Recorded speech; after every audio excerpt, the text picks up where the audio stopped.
Imagine being silenced for telling the truth. It happened to orthopedic surgeon Dr. Gary Fettke in 2014. That's when the Australian Medical Board acted on an anonymous complaint from a dietitian who didn't believe he should be advising his diabetic patients about carb and sugar restrictions. Fortunately, Dr. Fettke won that case hands down in 2018. He even received a written apology. Let's hear his story and advice: how to live long and strong, not sick and fat. Welcome to the Wellness Whisperer podcast. I'm so delighted today to be sharing information about wellness, sugar, health, carbohydrates, weight gain, disease with Dr. Gary Fettke from Australia, who will share his story of pivoting because of some political ramifications of his beliefs in lifestyle medicine. Welcome, Gary. Good morning, good afternoon, good evening. I'm from the future. So congratulations on your success with the Australian government. You've been through quite a bit, you and your wife, Belinda. I find it astonishing that it even was a case. I just find it astonishing. A reputable doctor, orthopedic surgeon, well-trained, well-qualified, trying to make his patients healthier naturally and getting slapped on the wrist and going through all the legalities that you've had to go through for the past 4 years. I don't think it was a slap on the wrist. It was sort of complete machine gunning down. Yeah. And well, my clearing of that is actually a few years ago now, but it took nearly 5 years out of our life. And to be fair, I actually thought it was a joke. I thought this was absolutely ridiculous. You're really taking a crack at me, reporting me to the medical ward because I'm dangerous, because I'm advising patients to not have sugar when they've got out of control diabetes. And the clinch point for me when I sort of really took a stand is when I had a fellow in his 40s with severe diabetes and severe leg complications, and I was looking at amputating both of his legs. And he's in hospital, and we're trying to get his blood glucose, blood sugar under control, and he was being given ice cream 3 times a day. Oh my goodness. And I said, this is ridiculous. Can we stop that? And then I was told, oh, that's the guidelines. That's the hospital food guidelines. They're allowed to have that. Because at that time, diabetes, let them eat whatever they want and then just give them more and more medication. And that's been the mantra for the last 20, 30 years, really, in diabetes. And guess what? It's totally out of control. But when you look at it and start looking at the hospital food guidelines and the national food guidelines and even the diabetes food guidelines, whether or not it's the American Diabetes Association, Diabetes Australia, wherever around the world, it's absolutely abominable because it's actually advocating have as much sugar and carbohydrate as you want. And to one backward step, diabetes is the inability of your body to control the carbohydrate load that you eat. If you eat sugar, you won't control it. If you eat carbohydrate, you won't control it. And it's slightly altered. Everyone doesn't think of diabetes like that, but that's what it is. You can't control the blood glucose based on what you eat. And so what's interesting is there's no biochemical pathway in the body that actually requires you to eat glucose or fructose or carbohydrate. There's not a single biochemical pathway, it's worth repeating, that you actually need to eat carbohydrate. The tiny amount of glucose you need in your bloodstream, even smaller amount of glucose can be generated by different pathways. So the answer to diabetes is really simple. If you're effectively allergic to carbohydrate, don't eat it. Essential proteins, essential fats, micronutrients, vitamins, minerals, you need all that, and that's all available in food. But just don't eat the carbohydrate. And guess what? If you don't eat the carbohydrate, you reverse your diabetes within days. Right. And then the profit shift in the world. They're not selling insulin. They're not selling the surgeries. You're not selling Ozempic, which is now the biggest, taken the market by absolute storm. Novo Nordisk is now the highest valued company in Europe, based on Ozempic. And Ozempic is just a disaster waiting to happen. It's actually going. It's incredibly expensive here in Australia. It's $25,000 per annum. You're on it forever. It's an injection every month. It's a cash cow for the pharmaceutical industry. Very few people are talking about the side effects of it, which are nausea in the short term, muscle loss. in the medium term, and I suspect pancreatic failure in the medium term, because it's actually forcing the pancreas to do more work. And these people with obesity have already got pre-diabetes. I think it's going to flip them into more severe diabetes. It's not the answer.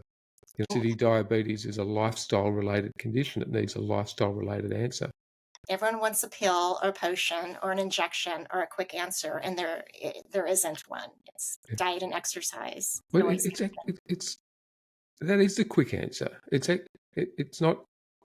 It's a lifestyle change. As I say, it's a lifestyle problem. A vast majority of conditions on the planet, and whether or not we're talking about cardiac disease or heart disease or lung problems or autoimmune, mental health, diabetes, obesity, all of them have a major structural component related to nutrition. That's it. Until we address that, until you put the right fuel in your car, it's no use putting it in for servicing. Right. And those people who get it, and the vast majority of the system's broken because it needs, the cash flow is a sickness industry. It's not, and people, I'm just gobsmacked how many people don't want to travel that path because it's inconvenient. They don't want to give up their goodies. I'm talking more to healthcare professionals.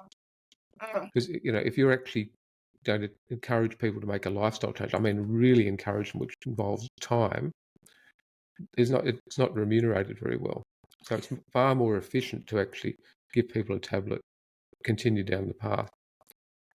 And here's one of the things, I've for the last 10 years trying to work out why doctors don't want to do this.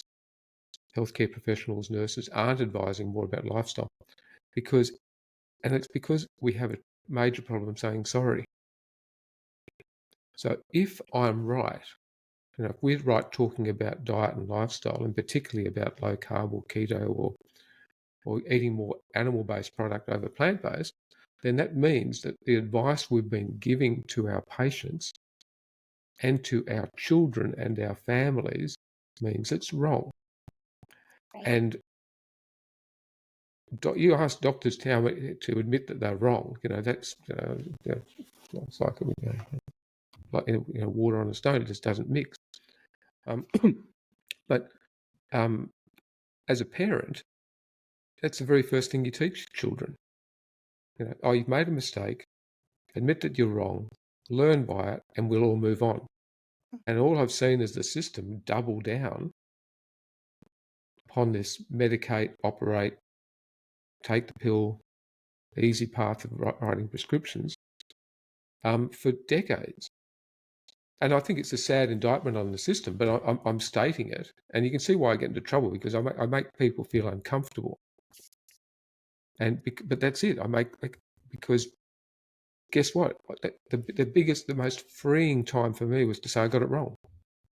So, I said, I'm sorry. I've apologized to the system. I've apologized to my patients. I've apologized to our children. I'm sorry, guys. We fed you the wrong food when you were growing up. It's okay to call BS when there's BS, and you did that, but a lot of people don't have the stomach for it. So thank you for speaking up. And yeah, changing your diet makes such a huge difference. I just got back from vacation, and I can't wait to go back to my paleo diet and get to feeling better, because I feel like crap right now. I'm bloated. I can't fit into my pants, and I fell off the bandwagon and went to the bakeries and had some beers. But I can rectify that. Well, that's the thing. It's not. People say, "Oh, you're hardcore about this." I'm saying, no. Look, 90% of people did 90% of what we're talking about. We're going to get rid of 90% of the problems on the planet related to health. Mm-hmm. Oh, that's a big call. And I said, well, no, it's not. It's literally. We had just before chatting, we quickly talked about statistics. Last statistics out of the US were 93.2% of the population are metabolically unwell. So, and the health system's broken. It doesn't matter if it's in the US or Australia. I talked to the politicians about and let's got a dam. We've got a dam, and there's an enormous amount of water coming behind the dam, and literally the dam's overflowing. That's why the system can't cope. because 93.2% of the population are, metabolically unwell. But if we go back 3-4 years, it was just under 90%, and the system was coping a bit better. So to get the system to go from not coping to coping, we don't need to get the 93% down to 3%. It'd be nice. We get it down to 85%, and all of a sudden, the system will cope.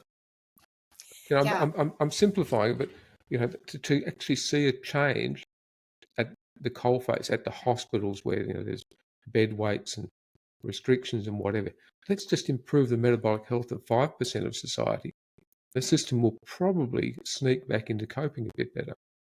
And take a look at what's being offered on the hospital menu and get the ice cream and the cookies off. Maybe make some small adjustments there. Well, we've had some huge wins here in Australia in the last 6 months, which are going to extrapolate out into the rest of the world, because we can, and I keep coming back to diabetes. It's a low-hanging fruit.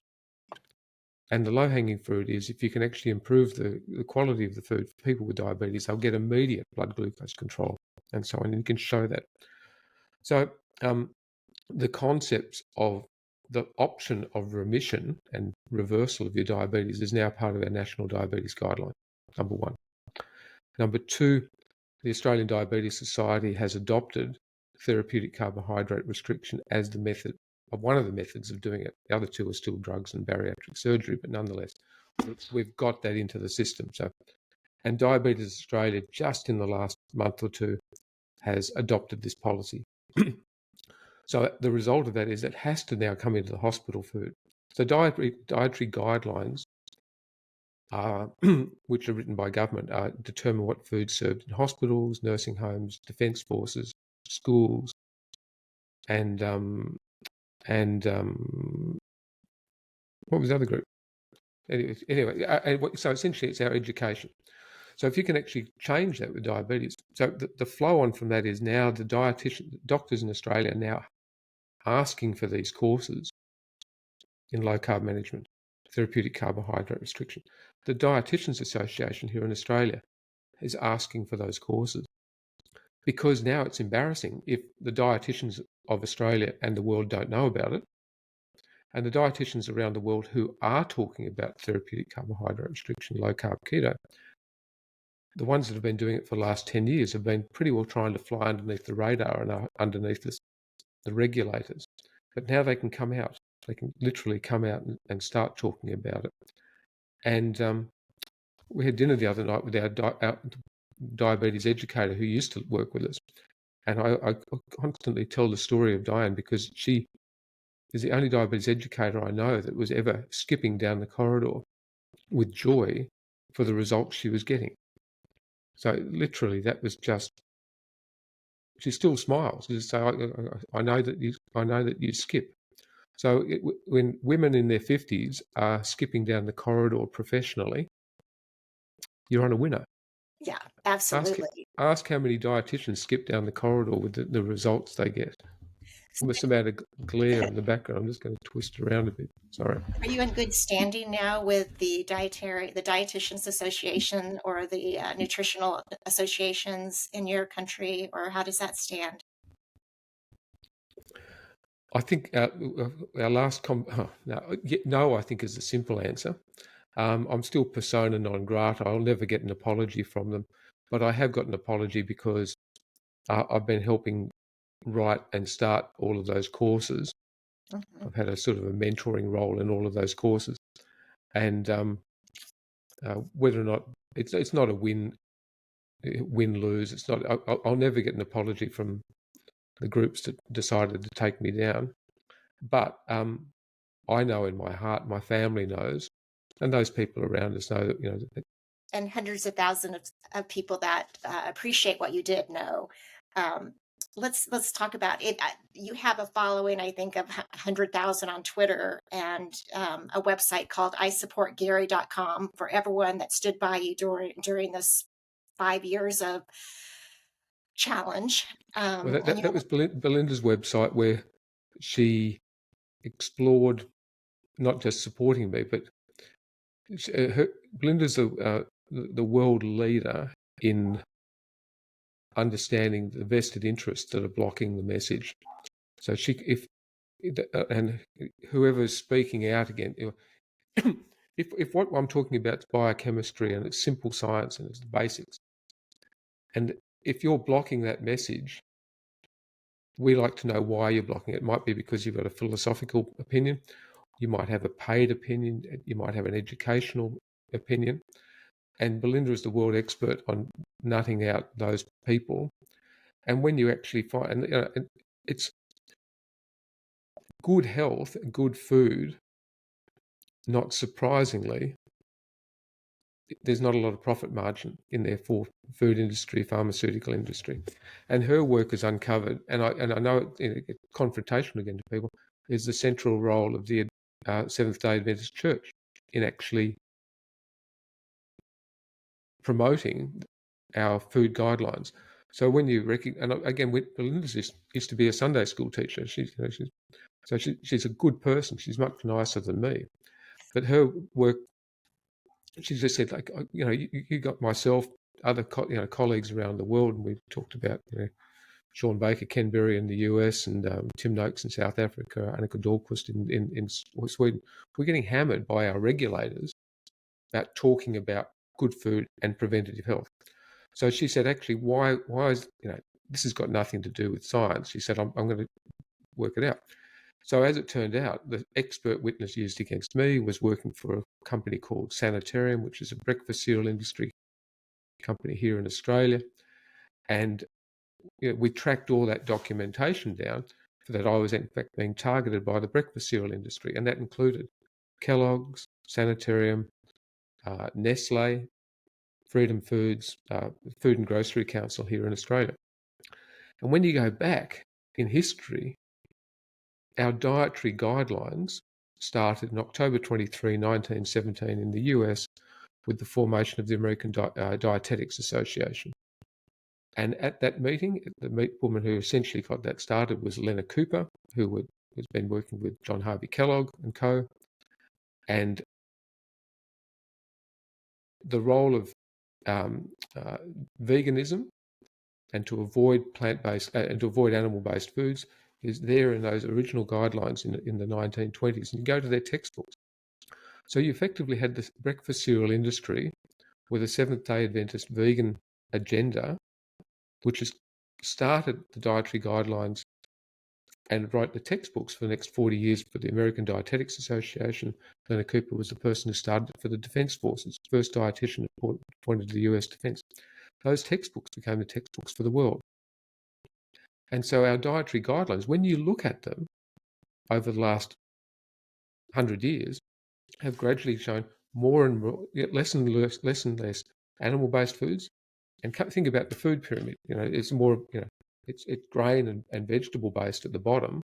And you even look at the My Plate, which you have in the US. The word protein don't even have meat on it anymore. It's just literally protein. And this thought that you can get it all from plant protein, pea protein, which is you simply can't get all your proteins from that. Certainly can't get the healthy fats from that. So, but again, but when you realise that the Seventh-day Adventist Church started virtually the entire cereal industry of the world, they're the second biggest educator after the Catholic Church. They've been writing the dietary guidelines for the world. They effectively started the Western soy industry, the infant feed formula industry, and the stevia industry, and they're vertically integrated. An incredibly powerful organisation, well involved in the World Health Organization. And we've actually, Belinda's work's uncovered where they sit at a senator, at your Congress level, and who's been, and I think it's 3 out of the last 5 presidential doctors have been Seventh-day Adventists, promoting a vegan, vegetarian agenda, plant-based, and but that's why we totally screwed over, because you don't want to go against the guidelines. Because if you get that's what I did. I got into trouble because I wasn't promoting the food guidelines. So therefore, either I'm wrong or the guidelines are wrong. And if the guidelines are wrong, guess what? You wouldn't be surprised. The guidelines are written by the food industry, pharmaceutical industry, goes on and on. At that very first meeting in 17. With 4 weeks' notice, when they decided to form the American Dietetics Association, 6 food processing companies came along and sponsored it. So the world's dietary guidelines have been compromised by the food industry within 4 weeks of them even thinking about forming the association. And they formed the association, and they were there, with whatever 1917 advertising placard they had to support the system. I appreciate the work that your wife has done in backtracking, because the average consumer, we're trying to be smart. We're trying to do our research. We're reading our AARP books and what we should be eating to live a higher longevity life and quality. But it is political, and you do have the bigger hands in the pie that are influencing decisions that aren't helping us. So thank you.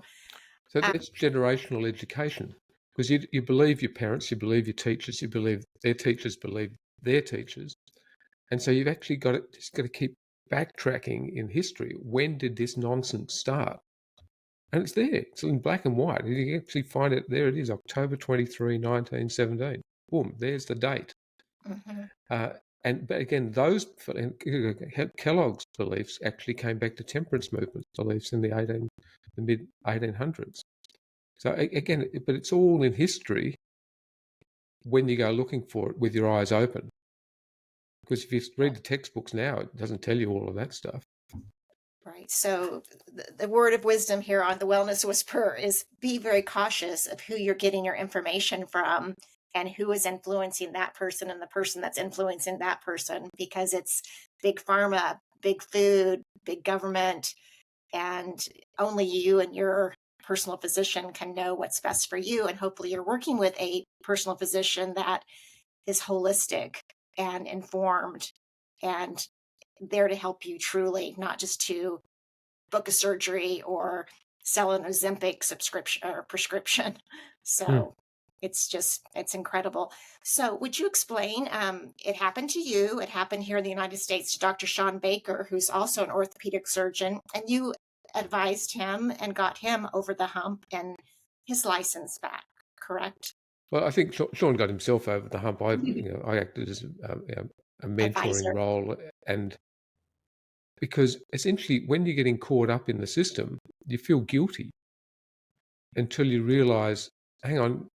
And again, well, I know Sean really well. The great thing about orthopedic surgeons is that they're arrogant, and so therefore, if you're arrogant and you know you're right, you dig your heels in, and so therefore, but it's so important to know. So the same game plan was used against me was used in 3 other countries, and so I was helping a surgeon just yesterday, just giving her some counsel, and I said, okay, now let's just find out what the motive was, because you haven't done anything wrong. You're helping your patients, so what's the motive? And so when you realise that that's what you're up against, and that's all the discussions Sean and I had amongst a few other things, but this is, find out what the game plan is, find out why they're trying to get rid of you.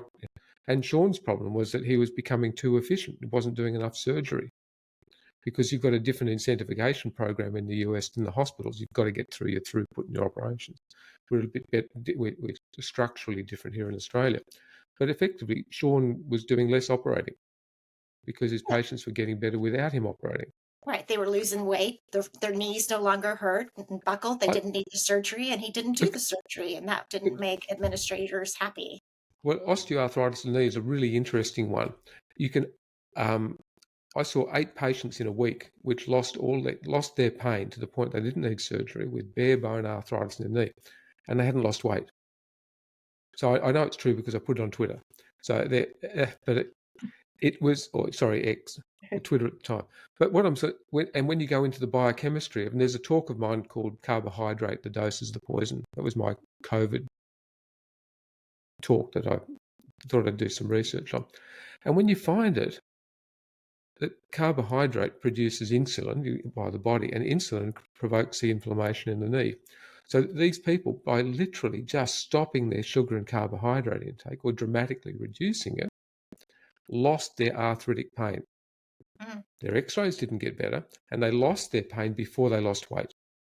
The So inflammation used the so much. They were pain-free. That's great. so they lose. But what I'm saying, it's not just, because the system says, oh, they've got to lose weight to lose their pain. No, you lose the inflammation. The bonus is that down the track you'll continue to lose weight or stabilize your weight. Not everyone needs to lose weight. I talk about stabilizing weight. Most Well, people and need as to you said lose in one weight. of your talks, some of the most metabolically ill people are skinny people. If you look inside my body right now, I wouldn't look very pretty because of the inflammation I gained this past couple weeks. But yeah, you can't look on the outside. And But yeah, how long is it going to take for your inflammation to go? I'll be back. I'll be back in 5 days. Just yeah. Yeah. So first of all, if people do adopt a change towards a healthier eating, how do we measure it? I say to people, actually, just how do you feel? Don't let you can look at your waist circumference and you can measure your clothes and whatever, and there are all sorts of blood tests. But more importantly, how do you feel? But here's a really enjoyable one: is that how long will you keep improving for? And it's about 4 years. And that's based on the biochemistry again. The seed oils, the inflammatory vegetable oil seed oils, probably have a half-life of about 4 years. So linoleic acid, the omega-6 one, probably. And it's not really certain, but so it's going to take a long time to get out of the system. And so if you start listening to people very carefully, you'll find out they'll keep saying they'll keep improving for 4 years. So if you've had some seed oil or you've had some deep fried food or they've cooked it in healthy cottonseed oil or canola oil or whatever, that'll take 4 years to drive out of the system. Even with sauna and even with sweating. Yeah. That's discouraging, but thank you. Well, no, it's not discouraging because, guess what? That is the long haul answer. And so, if I'd like to, first of all, our first goal was, if you've got diabetes, there's a way of going into remission. If I've got a final goal in life, it would be to see that if you decide to eat junk food, if you decide to eat badly, that you're making a conscious decision against your health outcome. So people smoke nowadays. I'm okay with it because there's enough information out there that if you smoke anything, probably, but tobacco, you're making a conscious decision to be an idiot. So I go, okay, you've made that decision. So the same thing goes with processed food. Now, I'd like people to take that decision that if you're going to do that, this is going to have a negative outcome on your body. And it's going to take some time. And we had our youngest daughter, who's now 28. I can still remember when she was about 15 or 16, tall, leggy, blonde. And you can say that, a father can say that about his daughter. But anyway, we're at the airport and she said, "Oh, Dad, can I have some McDonald's chips?" Because she's just hungry, a teenage. And I said, my eyes were starting to roll back. And she said, "I know how you feel about vegetable oils, Dad." And then she said, "I promised not to get pregnant for 4 years." So she knows how to work there. She made an informed decision to eat badly, knowing the health consequences to an unborn child, which she didn't have. And you tell me which father is not going to put his hand in his pocket for a couple of coins to prevent his teenage daughter from not getting pregnant for the next 4 years? I mean, but she made an informed decision. And she's not a perfect eater now, but she's made informed decisions about it. And so that's where I'd like us all to head towards. And in the US, in Australia, we're privileged enough to actually have access to good food if we want. Not everyone.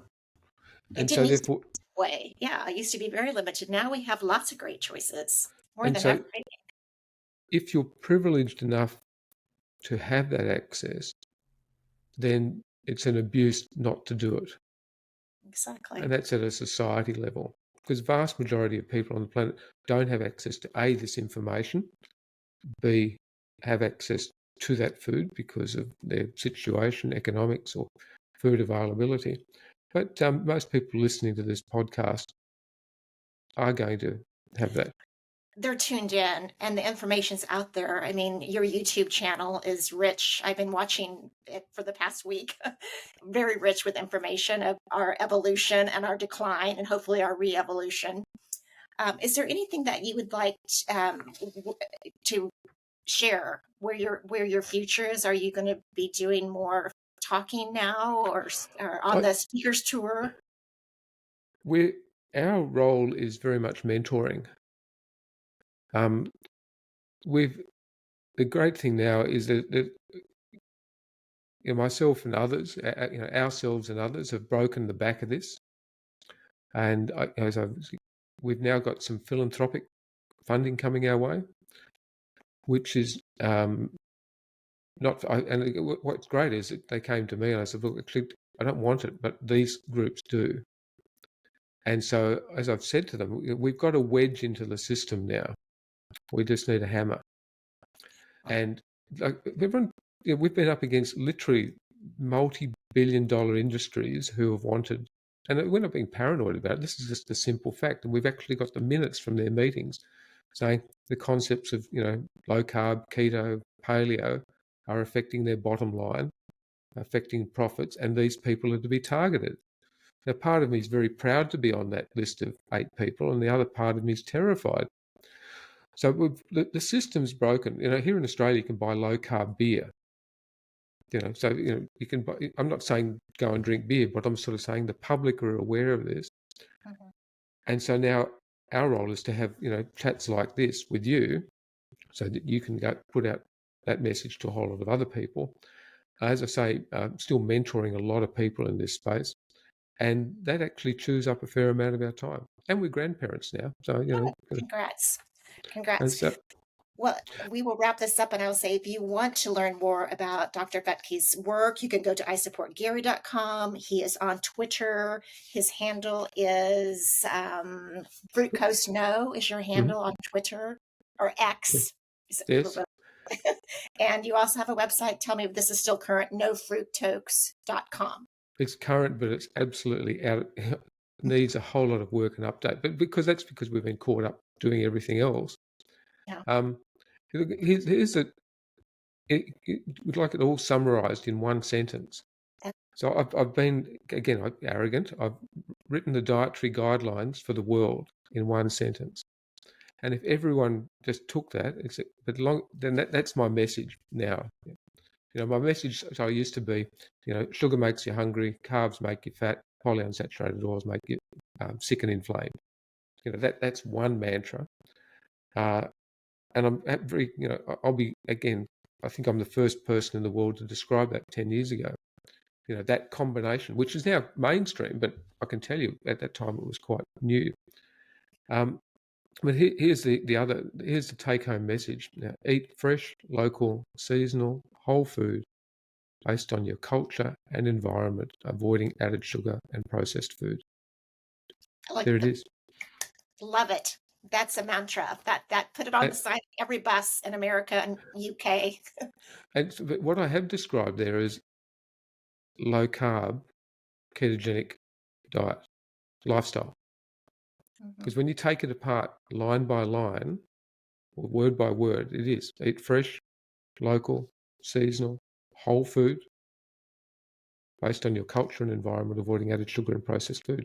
That takes the food mileage out of the equation. It means getting back to your local farmers and supporting your local community. And I love the seasonal aspect of it. Just getting back in sync, our circadian rhythm of life, instead of living out of a box or a sack. Mm. And walk to the grocery store. Don't drive if you can. So Oh, thank you, Gary. it's an absolute pleasure, and I'm glad we got our time zones I worked am out. so glad. Thank you so much. And congratulations on being a grandfather and all the work you and Belinda are doing. Please keep doing it. You have a cheerleader over here in the United States, and I will pimp this out to the world. Thank Brenda, you. thank you very much. All the best. Okay, Okay. bye bye. Thanks. Bye.